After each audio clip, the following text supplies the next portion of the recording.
Hello, welcome back to Across the River and Into the Books with me, Bren Booth Jones. I'm very excited about today's video. I'm a massive admirer of Virginia Woolf's work. I decided to pull all of my Virginia Woolf books off the shelves, revisit them all, and then reflect on that experience with you today, going book by book, but also moving between text and context. And that has a lot to do with her diaries, as we will see shortly. Right, so in pulling these books off the shelves, I realized that I don't have the waves with me. My partner and I are in the process of moving our stuff from this studio where I'm filming in Amsterdam, but we have some important life events happening in the coming period, and we decided to just put our focus completely at our house in Rotterdam. So I thought I would just give a little glimpse of the state of the book collection in Rotterdam. There's a little bit there, but there's a lot more to be transferred across. So I think my copy of The Waves is in Rotterdam, but I'm pretty sure that my copy of A Room of One's Own has gone AWOL. So I'm just going to work with what I've got here, and we'll go through these books in order of publication. And this is, of course, the time of high modernism, when Virginia Woolf published most of these books. And so we're going to touch a little bit on that. Yeah, let's go.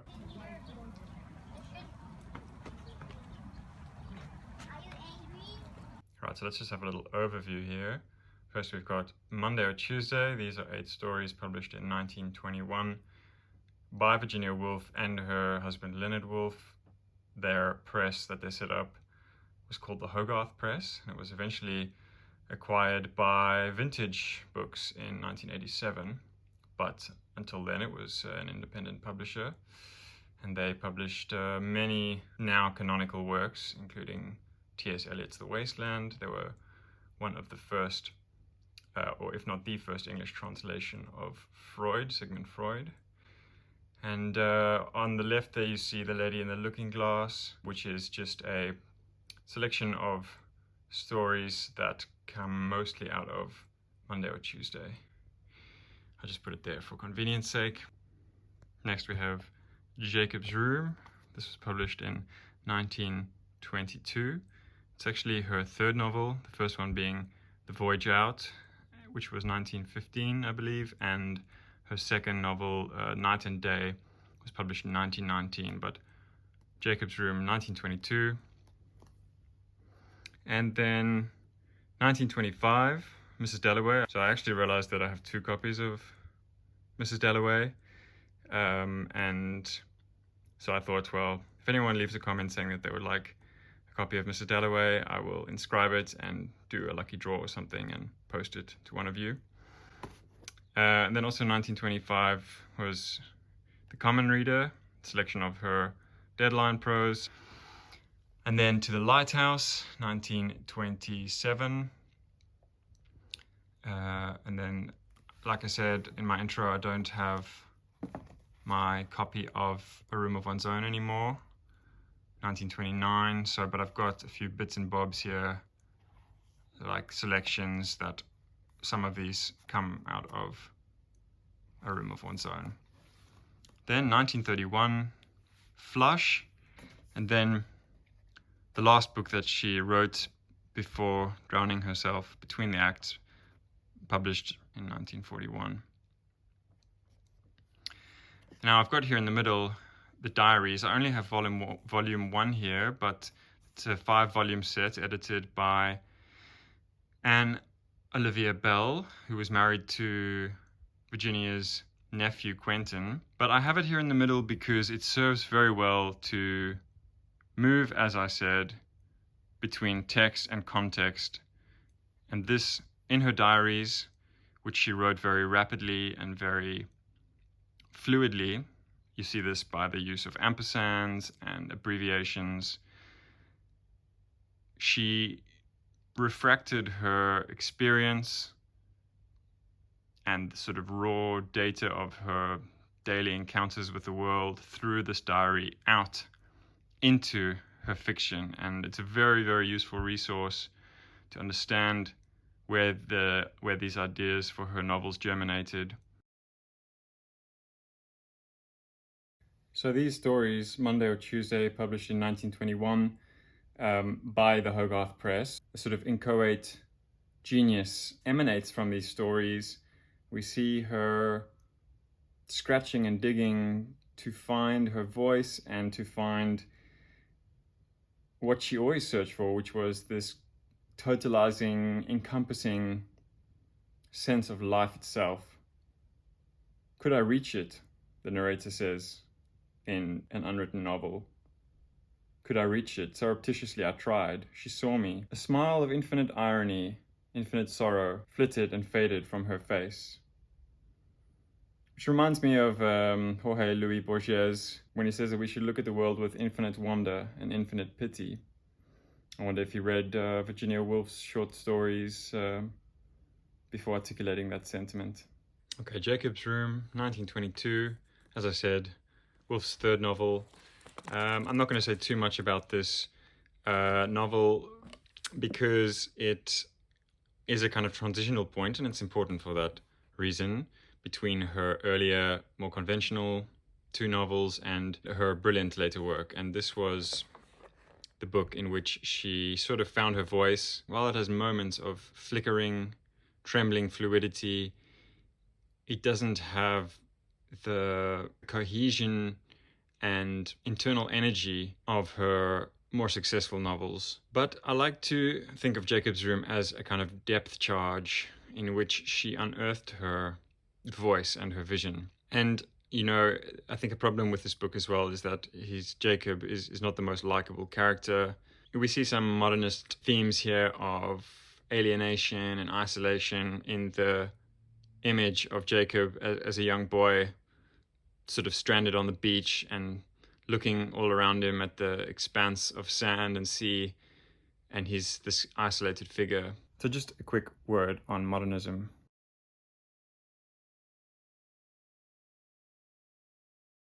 I'm sure many of you know what modernism is. This was just an umbrella term that was used to describe various interlinked aesthetic, artistic, and intellectual movements that were taking place in the first half of the 20th century. Artists and writers such as Virginia Woolf and her Bloomsbury Group, which included her sister Vanessa Bell, post-impressionist painters like Roger Fry, other writers like Lytton Strachey, Lytonius Straconius, and Leonard Woolf himself. They felt that they needed new formal methods of representing the world that better represented this destabilized and disorienting and alienating sense of reality. C'est beau, il est magnifique cet ça. Il est génial.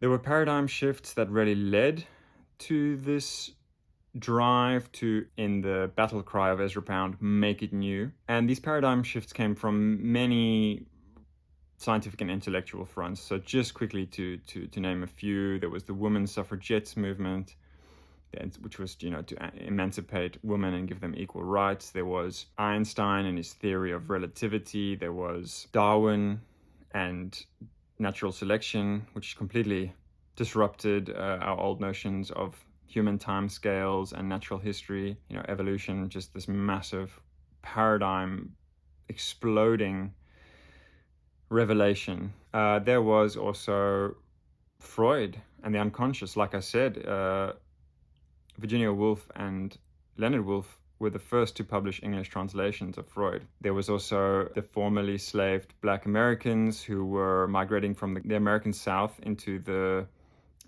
north of the country and bringing with them extremely powerful and confronting art forms and music. There was also Ferdinand de Saussure and structuralism, which was this linguistic theory that well, language is not just this transparent and direct vehicle which gives us direct access to objective reality, but rather a system of signs and symbols that is contingent on binary opposites and on many historical and cultural factors.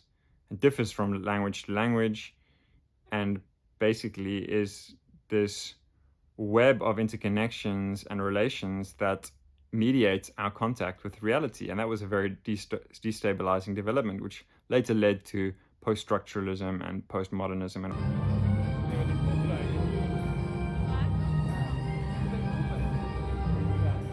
all of these other post-isms.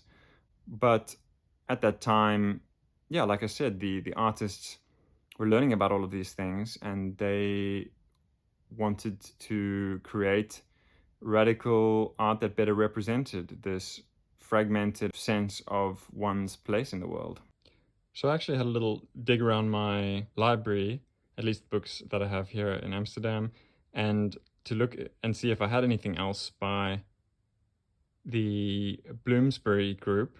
And I actually do. I have this Lytton Strachey, have this.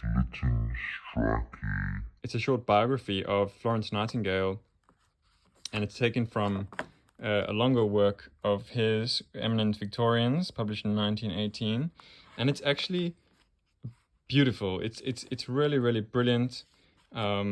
It's funny and engaging, and what an astounding story Florence Nightingale has, and she really transformed nursing and the British health system massively. I've also made a massive breakthrough in my research, digging around my library, because Florence Nightingale, I think she has a doppelganger in Jeff Dyer.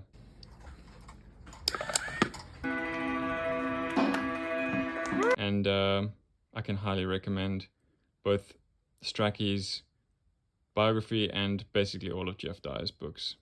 So this video is becoming quite long, and in order to keep it succinct, I'm gonna go more in depth with To the Lighthouse and Mrs. Dalloway, and I'm gonna just combine the section on these books that I have in front of me here. So I've just grouped here her essays, The Common Reader, which I absolutely love. It's brilliant. She was so voracious a reader. But in her essays, she tried to create a form that also captured this life in its totality. She really wanted to find a modernist form for the essay, and she didn't quite manage that. Her essays are not as formally inventive and unique as her fiction writing, but nonetheless, they are still very, very entertaining and very informative and very erudite. Was just brilliantly well read. I mean, she talks about in her essay on Joseph Conrad picking over the bones of the Western canon, looking for something new to read because she'd read it all. Of course, A Room of One's Own is a feminist masterpiece, a real polemic, arguing for the need for women intellectuals and writers to have the means and the resources available to them in order to produce their own best work, and that they had been historically and were at that point still denied those resources and those opportunities. Now, Flush is a book that I hardly ever hear spoken about in terms of Woolf's oeuvre, and it's delightful, really. Virginia Woolf's father, Leslie Stephen, was a renowned biographer in his day, and he gave Virginia free, unfettered access to his extensive personal library. And so she was an autodidact, first of all, but second of all, she read loads and loads of biographies, and so she was very conversant in the form. And this is a playful biography of the poet Elizabeth Barrett Browning's dog, Flush. And it seems like a silly premise for a book, but it's actually very touching and funny and heartfelt. And I really recommend this as a starting point in Virginia Woolf if you feel daunted by some of these totemic modernist masterpieces, such as Mrs. Dalloway, To the Lighthouse, and The Waves. And then between the acts, this is, as I said, her last novel, published in 1941. It's set on a day in 1939 on the brink of World War II. And so death and violence and war is this kind of background drone, this background hum that threatens to contaminate the idyllic and pastoral piece of the country setting in which a small community put on their yearly performance, and they try not to think too much about the war. Not many of the characters really even acknowledge its imminence, but that interesting power of a fictional work contained within a fictional work, the play within the novel, adds a peculiar and thought-provoking resonance. The three main books of this video then are Mrs. Dalloway, To the Lighthouse, and Virginia Woolf's Diaries. Mrs. Dalloway. This is really where Virginia Woolf mastered her stream of consciousness style. Now, James Joyce also is another modernist known for his stream of consciousness, but his has a more rough, guttural rhythm. It's more abrasive, whereas Woolf's prose is all semi-transparent, shimmering, but yet bolted with a solid foundation. Stream of consciousness, actually, that term which comes from William James. What he meant by stream of consciousness is this continuous waking perception and flow of thoughts without interruption. So our conscious thoughts are not clearly defined and delineated. There is just this ongoing stream, and it's something that sometimes feels like we're in control of, but are we really? I mean, you can't necessarily predict what your next thought is going to be. Woolf captures this absolutely majestically in Mrs. Dalloway, and there's a real tension in this novel between these fragmented individuals who we are continually shifting between in terms of perspective, and their thoughts and their worries. And there's comedy in that too, because sometimes they're worrying about, is the dinner party going to be a success, or petty grievances. And some of them have much more terrifying streams of thought, such as Septimus, who is suffering from shell shock. But there are these very individual worlds of each of these characters. But at the same time, there's a unifying thread of time that weaves a sense of cohesion, and it's represented in a few ways. One of the devices that Woolf uses is the skywriting. There's a plane that is like throughout the novel, you catch glimpses of this plane writing these letters of white smoke in the sky. Various characters see that at various points, and that is a kind of linking device. And then also the ringing of the clocks and the church bells that happens throughout the novel gives it a temporal continuity. To the Lighthouse. Now, this is an absolute North Star. This is a timeless and crystallizing novel of immense emotional resonance and psychological depth.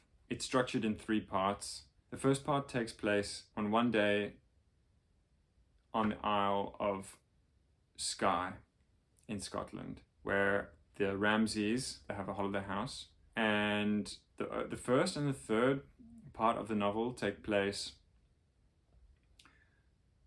10 years apart, and the middle section is this incredible evocation of the wastes of time. This holiday house on the Isle of Skye, empty, with the light coming through the curtains, and the wind and sand blowing under the door, and the house is kind of wilting. And then the third section takes place 10 years after the first section in the family home on the Isle of Skye. And so much has changed. As I said, you know, Virginia Woolf's diary is such a useful resource and key to her fiction. And, you know, in terms of her personal life, I think it's pretty clear that To the Lighthouse is her immortalization of her mother in the figure of Mrs. Ramsay, and her youngest brother, James Ramsay, the youngest son, and her father, Leslie Stephen, in the character of Mr. Ramsay. And it was like she built this translucent living monument to her family. And it's such an illuminating and gorgeous book. I think I'm going to leave it there. I feel like we've covered a lot of ground. Of course, I didn't even mention the waves. Perhaps I'll do that in another video. Absolutely magnificent lyrical book. And there's also Orlando, and there are the collected letters. There are the other volumes of the diaries. So you could do 25 Virginia Woolf videos and never run out of things to say. But thanks very much for watching till the end, and hope to see you again soon.